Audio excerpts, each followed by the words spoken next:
भोले बाबा के चरणों में कोटि कोटि प्रणाम, मैया पार्वती के चरणों में कोटि कोटि प्रणाम, सभी देवी देवताओं के चरणों में कोटि कोटि प्रणाम। दोस्तों, आप सभी के बीच में बहुत ही प्यारा एक शिव चर्चा भजन सुनाने जा रही हूँ। अगर आप सभी को अच्छा लगे तो वीडियो को लाइक शेयर एंड कमेंट कीजिएगा। चैनल पर नए होंगे तो चैनल को प्लीज़ सब्सक्राइब जरूर कीजिएगा। दोस्तों,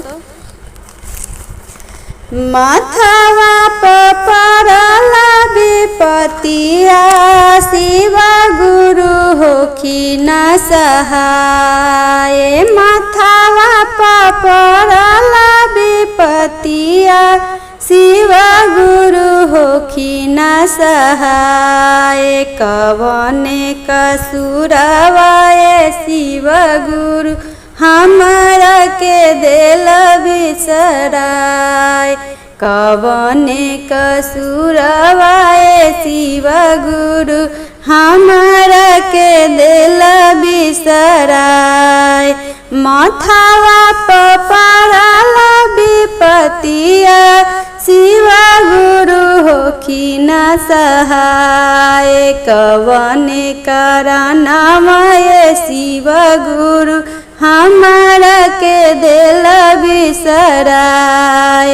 कवने करनमय शिव गुरु हमरा के दिल बिसराय। सासु गरिया वेलिए शिव गुरु गोतनी के तना न सहाय। सासु गरिया वेलिए शिव गुरु गोतनी के तना न सहाय। नदी के सुनी सुनी बतिया, आँखिया में लोर भरी जाए। नदी के सुनी सुनी बतिया, आँखिया में लोर भरी जाए। कवने कसुरवाए शिव गुरु हमरा के दिल बिसराय। तोरे दिहल मांगा के सनूरवा, तोरे दिहल सोलहो सिंगार। तोरे दिहल मांगा के सनूरवा, तोरे दिहल सोलहो सिंगार।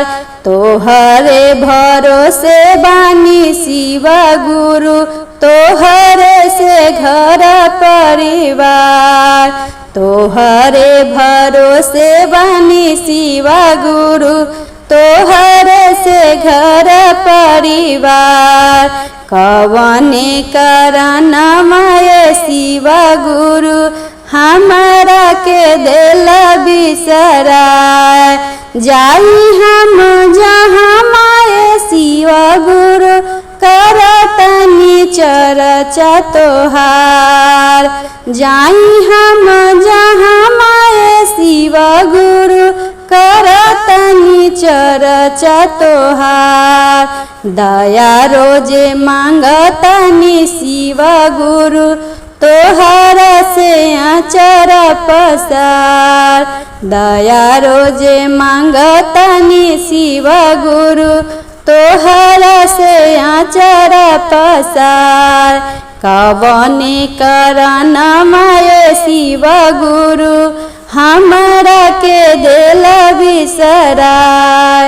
कवने करनमय शिव गुरु हमरा के दिल बिसराय।